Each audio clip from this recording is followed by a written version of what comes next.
আসসালামু আলাইকুম সবাইকে ওয়েলকাম করছে যুবরাজ খানা বেশ আশা করি সবাই বেশ ভালো আছেন। সো ফাইনালি আমরা গতকালকে কার্লো আনচেলত্তির প্রেজেন্টেশন দেখলাম। গতকালকে প্রেজেন্টেশনের সময় দেখছি ব্রাজিলের সকল লিজেন্ডরা কার্লোকে অভিনন্দন জানাচ্ছে। এরপরে রিকার্ডো কাকা অভিনন্দন জানালো। ওভারঅল অভিনন্দন জানার পর কার্লোকে সুন্দর করে প্রেজেন্ট করা হলো। ব্রাজিলের নতুন সিবিএ প্রেসিডেন্ট আপনার সামির জাউদ তাকে সংবর্ধনা দিল। ব্রাজিল কার্লোকে খুব চমৎকারভাবে রিসিভ করছে এবং বোঝা যাচ্ছে যে কার্লোর প্রতি ব্রাজিল আসলে কতটা আন্তরিক এবং তারা চায় শুধুমাত্র কার্লো আনচেলত্তি ব্রাজিলের এই অসাধারণ স্বপ্নটা পূরণ করুক এবং কার্লো নিজেও জানে যে তাকে কেন নিয়োগ করা হয়েছে, যে ব্রাজিলের এই যে এক্সাম ইস্যু দীর্ঘদিনের স্বপ্ন, এই স্বপ্নটাকে পূরণ করার জন্য কিন্তু একমাত্র কার্লোকে বেছে নেওয়া হয়েছে। সো এই বিষয়গুলো বিবেচনা করার পর শেষে শুরু হলো হচ্ছে স্কোয়াড ঘোষণা এবং স্কোয়াডটা যখন ঘোষণা করলো তখন মোটামুটি আমরা একটু নড়ে চড়ে বসলাম।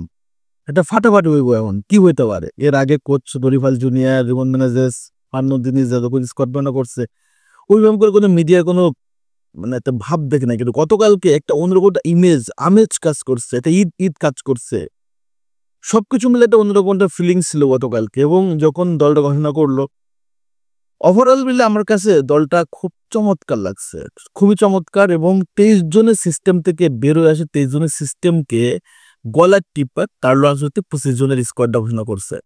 এই জিনিসটা আমার কাছে খুবই দুর্দান্ত লাগছে, কারণ হচ্ছে কার্লো আনচেলত্তি কোনো বাধা ধরা নিয়মের ভিতরে চলে না। তার কাছে যে সিস্টেম মনে হয় সে যে সিস্টেম ফলো করতে চায় এবং সে সেটা কিন্তু করে, কারণ তার সফলতার জন্য এই সিস্টেমগুলি সে অ্যাপ্লাই করে, যার কারণে কোচিং কেরিয়ারে কার্লোর অধীনে বা কার্লোর মতো করে সফল কেউ না। আমরা গোলকিপার পজিশনে কিন্তু ভালো কিছু অপশন দেখছি এবং সেটা হুগো সুজা, বেন্তো আগে খেলছে, হুগো সুজাকে ইনক্লুড করছে, এডারসন থেকে বেরিয়ে আসছে। আমার কাছে মনে হয় এই জিনিসটা খুব ভালো হয়েছে, তবে বেন্তোর জায়গায় লুকাস পেরি হলে আমার কাছে বেশি ভালো লাগতো। এডারসন থেকে বেরিয়ে আসা এটা ভালো হয়েছে, কারণ এডারসন আলটিমেটলি ব্রাজিলের হয়ে আর ওই লেভেলের পারফরমেন্স করার মতো বা অ্যাবিলিটি এই মুহূর্তে আমার কাছে অন্তত মনে হয় না।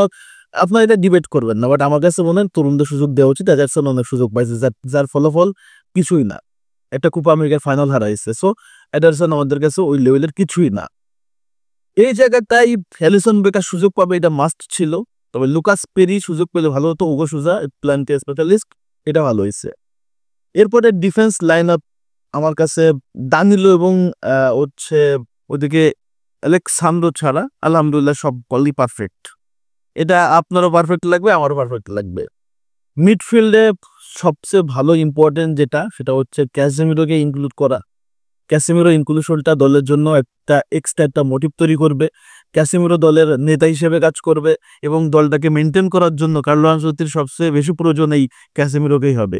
তার সাথে আন্দ্রেস পেরেরাকে একটা মেন রোলে দেওয়া হয়েছে, আন্দ্রে সান্তোসকে ব্যাক করানো হয়েছে। এই যে একটা মিডফিল্ডে ফুল একটা ব্যালেন্স, একটা পারফেক্ট পাক্কাপাকি মিডফিল্ড যাকে বলে সেটা, কোনো রকম কোনো গ্যারেজ নাই, কোনো রকম কোনো গ্যাটিস নাই, একদম যাদের যেখানে দরকার ঠিক তাকে সেখানে ইনক্লুড করা হয়েছে।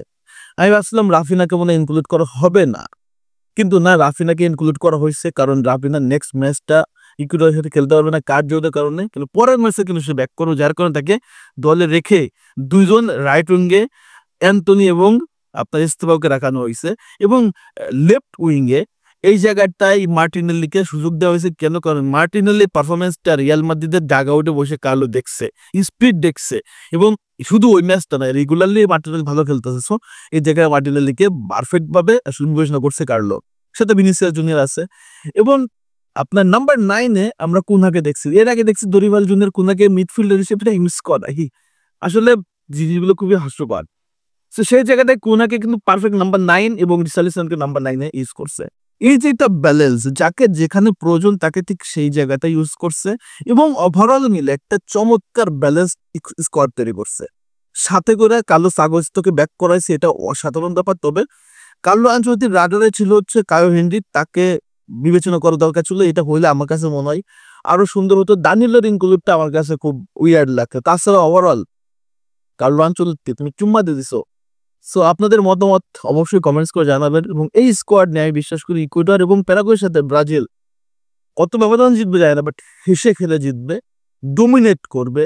ফুটবলের ওই সৌন্দর্য সাম্বাটা ফেরত নিয়ে আসবে, এটা আমি বিশ্বাস করি। নেইমার নাই, হতাশ হবেন না, টেনশন করে না, নেইমার আরো ফিট হোক, 26 বিশ্বকাপে ক্যাপ্টেন হবে নেইমার, নো ডাউট।